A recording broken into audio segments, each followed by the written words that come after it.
Alors la seconde thématique, on va du côté de la République démocratique du Congo. Dans quelques semaines seulement, du moins au mois de décembre, se tiendra donc la présidentielle de ce côté-là. Le président sortant, le président Tshisekedi, est lui-même candidat. Cette présidentielle, alors il y a beaucoup de candidatures de ce côté-là, les enjeux.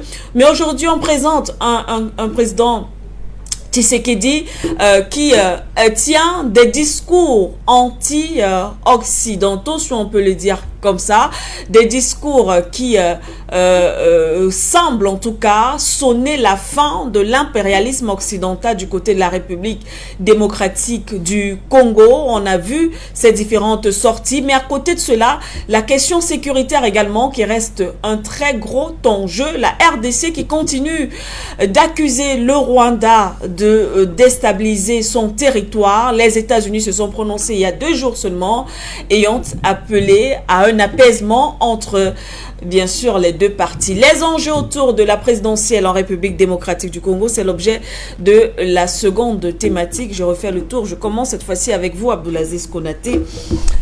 En RDC, la présidentielle, les enjeux, bien sûr. Oui, ben, les enjeux, écoutez, ils sont d'abord, bien évidemment, économiques. Oui. Quand vous voyez l'importante ressource minéralière dont est doté ce pays-là, et bien évidemment les enjeux futuristes qu'auront bien évidemment à avoir ce pays-là sur l'industrie mondiale. Oui. Qui ne voudrait pas convoiter un pays comme celui-là? Il fait l'objet de toutes les attentions. On voit déjà d'abord que à l'heure où on parle l'industrie mondiale, que ce soit automobile et autres, à l'heure où on est dans les énergies renouvelables, à l'heure où on est dans tout ce qui va passer pratiquement dans l'automobile, l'aéronautique et autres, dans des batteries, oui. Donc qui dit batterie dit des terres rares, dans un pays qui regorge de richesses à n'en plus finir, et donc principalement justement ces terres rares-là, notamment parmi lesquelles le colbalt, ne l'oublions pas, qui fait au jour d'aujourd'hui pratiquement, on vous dit 80% des batteries que vous retrouvez dans les véhicules, dans tout ce qui se fait en termes de matériaux électriques. Vous avez du colbalt qui vient du Congo, dans pratiquement 70 à 80% ouais. Dans l'industrie mondiale. C'est du colbalt qui vient du Congo. Et donc, vous avez donc une série d'autres terres rares comme ça qui font l'objet de beaucoup de convoitises. Donc, elles sont d'abord économiques en réalité. Les enjeux, bien évidemment, qui se font du côté, et c'est toujours d'ailleurs des enjeux économiques. Ouais. Parce qu'il ne faut jamais se leurrer. Si vous voyez une guerre quelque part, c'est qu'il y a forcément des intérêts économiques. La fait. Palestine, on sait que c'est le gaz, par exemple, le pétrole qui font l'objet. Et c'est pour ça que vous voyez qu'on les demande de quitter du nord pour aller vers le sud. Ouais. Parce que Israël a toujours eu cette convoitise-là sur, bien évidemment, les ressources gazières qu'il y a du côté de la Palestine nord. Donc, c'est la même chose du côté du Congo. Elles sont d'abord des intérêts économiques. Mais il faut quand même se poser une question. Il faut aller un peu plus loin. Peut-être que, bon, c'est la question que vous poserez très certainement tout à l'heure. De savoir, mais ce M23, finalement... Mais comment il fait pour résister à tout un État depuis toutes ces années comme le dirigeant lui-même de ce mouvement-là dit tout le temps que effectivement ils ne reçoivent pas de financement du Rwanda parce qu'il a toujours dénoncé, monsieur Museveni, le Rwanda lui-même, il a toujours dit qu'il ne reçoit pas ces financements, bien évidemment, du Rwanda. Si tel est le cas, alors comment il fait pour faire face à une armée régulière et d'où il lui vient ce matériel qui lui permet justement de pouvoir entretenir cette rébellion. Résister. On voit très bien que très rapidement, quand on entre dans les rapports de l'ONU des experts sur la question de la RDC de 2022, on se rend bien compte qu'il y a par exemple des taxes qui sont assujetties aux populations du Nord Kivu qui font partie déjà d'une rente. On voit que les ressources minières, une fois de plus, qui sont justement les importantes ressources minières qu'on a dans la zone du Nord Kivu justement, font l'objet justement d'un marché noir. Mais ce marché noir, on se pose dans la question de savoir qui les achète.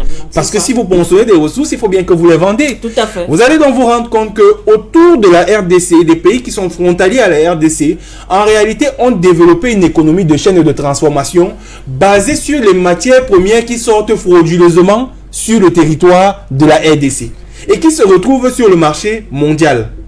Vous allez vous rendre compte que le colbalt, l'or, le diamant et toutes ces choses-là, il y a des industries de transformation et même de certification de ces matières premières-là, par exemple à Kigali, mais pas qu'à Kigali, vous allez la retrouver aussi au Burundi, vous allez même le retrouver au Kenya, vous allez les retrouver des certifications de matières premières qui viennent d'où? Du Congo, de la RDC. Et en RDC elle-même, elle n'a pas, on interdit, les Américains n'ont pas donné une autorisation de certification de ces dites matières premières-là. C'est-à-dire que la RDC elle-même a des matières premières qui sortent de son territoire, mais qui ne peuvent pas les certifier pour aller les vendre sur le marché international. Il faudra aller chez les pays voisins. Donc voici un peu un schéma sur lequel justement des unités comme celle-là, le M23, puissent déjà d'abord leurs ressources, indépendamment, bien évidemment, parce que le Rwanda ne va jamais l'avouer publiquement. On sait que ce sont les Tutsis, bien évidemment, qui font la grosse partie de cette armée du M23, qui donc forcément ont un soutien du Rwanda. Mais même au niveau, vous allez voir qu'en interne justement de l'ethnie Tutsi eux-mêmes, ils ne sont pas très à l'aise avec cette image qu'on leur caracole finalement, de ceux qui sont là pour pouvoir tuer leurs frères du côté justement de la RDC, et que cela, bien évidemment, donne une fausse note comme ça de l'ethnie Tutsi. Donc ils sont un peu regardés en chien de faïence par les autres comme étant ceux-là qui ne veulent véritablement pas la paix dans la sous-région. Donc vous voyez qu'il y a tous ces éléments qui se conjuguent et qui font donc que les intérêts au jour d'aujourd'hui à maintenir ce pays-là dans cette situation où on continue de ponçonner ses ressources en ne lui permettant pas lui-même de pouvoir effectivement organiser, n'est-ce pas, sur le plan économique, ces ressources-là pour pouvoir en faire en réalité un potentiel qui permettrait de développer le pays, font que il y a constamment cette volonté, chaque fois qu'il y a un président qui veut venir effectivement renverser la donne, il est généralement opposé à ce qu'on peut appeler une opposition de parodie, à ceux-là qui sont beaucoup plus favorables justement à ce qu'un climat comme celui-là perdure. C'est pour cela que vous allez voir, et c'est très intéressant, parce que si vous voyez le discours sur le forum qui a été organisé récemment à Kinshasa justement par Tshisekedi, où tous ces pairs de la sous-région de l'EAC ont été convoqués, il a mis en avant un fait. Il a dit, et ça a été très intéressant, il a dit: je suis profondément attaché aux valeurs panafricaines. J'y crois fortement. Et j'ai commencé, dès que j'ai été investi dans mon premier mandat comme président, par rencontrer tous mes pairs de la sous-région, y compris le Rwanda. Mais il faut constater que jusqu'au jour d'aujourd'hui, le Rwanda continue de perdurer dans ses exactions.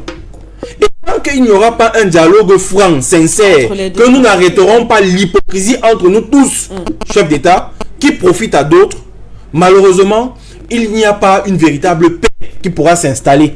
On a beau lever les visas pour pouvoir permettre aux autres frères africains de pouvoir entrer chez soi, mais si nous ne pouvons pas nous parler comme des frères, en toute honnêteté, il n'y aura pas véritablement de développement de notre continent. C'est le président Tshisekedi qui l'a dit. Et quand il l'a dit, vous voyez qu'il place le décor. Et c'est un message même qu'il envoie d'ailleurs à ceux qu'on prétendrait l'avoir justement parrainé pour arriver à la tête du Congo, notamment les États-Unis. C'est un message qu'il est en train de leur envoyer. Pour leur dire que vous ne pouvez pas être en train de prétendre que vous allez avoir une normalisation des relations dans la sous-région si vous ne demandez pas à Kagame, au président Kagame, d'arrêter ses incursions chez moi dans le Nord Kivu. Et vous voyez que il y a encore d'autres aspects, notamment celui, et pour vous montrer le cynisme du M23, c'est-à-dire que la ville de Goma est carrément coupée de l'énergie électrique et même de l'eau potable. Et c'est pas faute de l'État, de la RDC, d'y avoir apporté tout le temps, bien évidemment, des solutions. On en veut encore en date pour le mois d'octobre. À peine le 7, on avait rétabli la ligne de haute tension qui justement alimentait la ville de Goma, 6 millions 9 d'habitants. Même pas 3 jours, même pas une semaine après que justement le gouvernement a fait une sortie dessus pour pouvoir effectivement se bomber du torse, même pas 10 jours après, les mêmes ont encore renvoyé des roquettes pour saboter les mêmes lignes de haute tension. Conséquence directe, vous avez des morts, vous avez des enfants dans des hôpitaux qui meurent, vous n'avez pas d'électricité, donc vous n'avez pas d'économie, et ça c'est un climat qui perdure depuis au moins une vingtaine d'années maintenant. Donc vous comprenez que la situation de la RDC actuellement est tellement bouillonnante, elle est tellement, surtout que on a un Tshisekedi qui, une fois arrivé à la fonction, s'est quand même rendu compte d'un certain nombre de choses, de subterfuges notamment, et dont il ne veut plus avoir à faire. On l'a vu d'ailleurs par le gouvernement qu'il a mis en place. Vous avez vu que tous ses fidèles, il les a auto. Il a pris un opposant historique comme qu'il a nommé ministre de la Défense, dont le nom m'échappe, l'opposant historique, le fameux seigneur de guerre, qui qui est le ministre Jean-Pierre Jean-Pierre Bemba, qui est aujourd'hui ministre de la Défense, avec qui on n'aurait jamais pensé qu'une alliance comme celle-là pouvait se faire. Mais c'est dire au jour d'aujourd'hui, l'état d'esprit dans lequel Tshisekedi est, c'est celui-là effectivement de pouvoir libérer le Congo et de permettre au Congo enfin de pouvoir organiser le développement et le bien-être des Congolais au travers de ce que la nature lui a fait largement grâce. Merci une fois de plus à vous, Abdelaziz Konaté, passion par fin d'homme. Tout à l'heure, on parlait justement en parlant de cette sécurité. Il y a également la présidentielle, il y a le Rwanda. Tout à l'heure, on parlait de la MINUSMA. On rappelle également que en RDC, il y a également ces casques bleus, effectivement. Mais il y a toujours ce problème sécuritaire. Le M23, Abdelaziz Konaté a largement expliqué, en tout cas, les forces autour de ce M23 aujourd'hui qui a réussi à s'imposer. On se demande à qui profite la situation en RDC. À l'Occident, aux pays voisins, mais ce qui est sûr par la RDCN. D'abord, je remercie Abdelaziz Konaté qui a fait un très bon développement sur ce sujet. Vous savez, ça peut faire l'objet de plusieurs débats. Ah oui.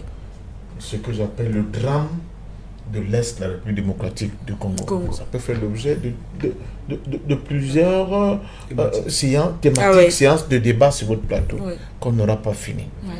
Moi, au-delà de tous ces arguments et tous ces développements que je prends à mon compte est assez pertinent de la part d'Abdelaziz Konaté. Oui. Mais il y a les images parlent.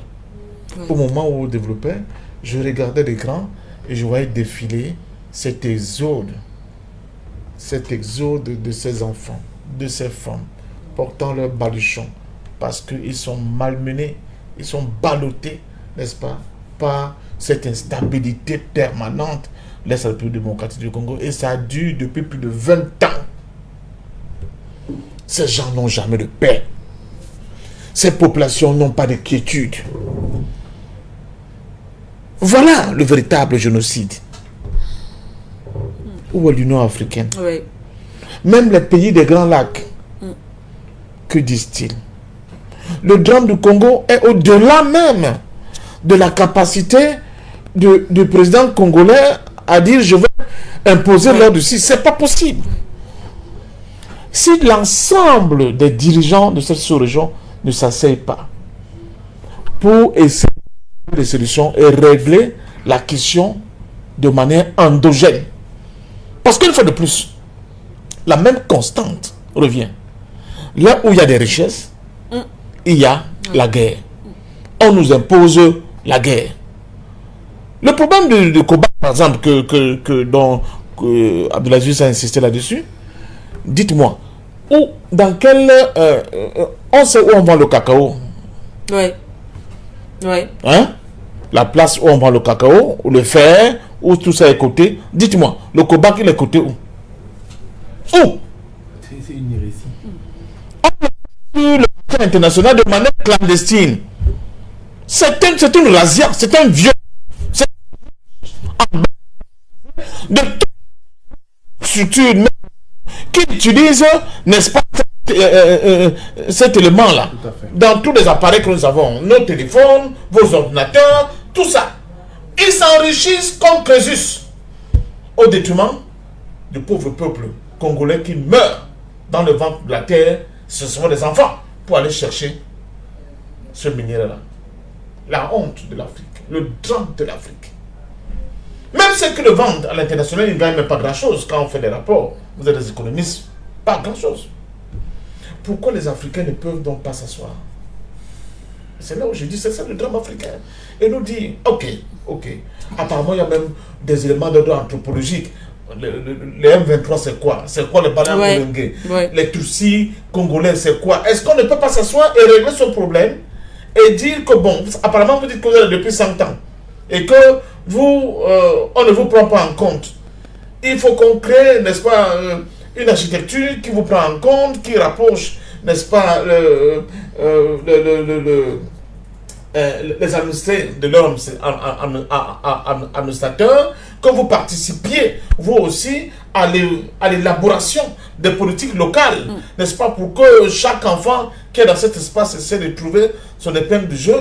On peut envisager tout ça. Mais si c'est seulement ça le vrai problème. la faiblesse de l'Afrique qui n'a pas de voix forte, la faiblesse de l'Afrique qui n'a pas un véritable leadership conséquent. C'est lui qui a pour résultante ce drame congolais que nous voyons. Donc le tout n'est pas de dire...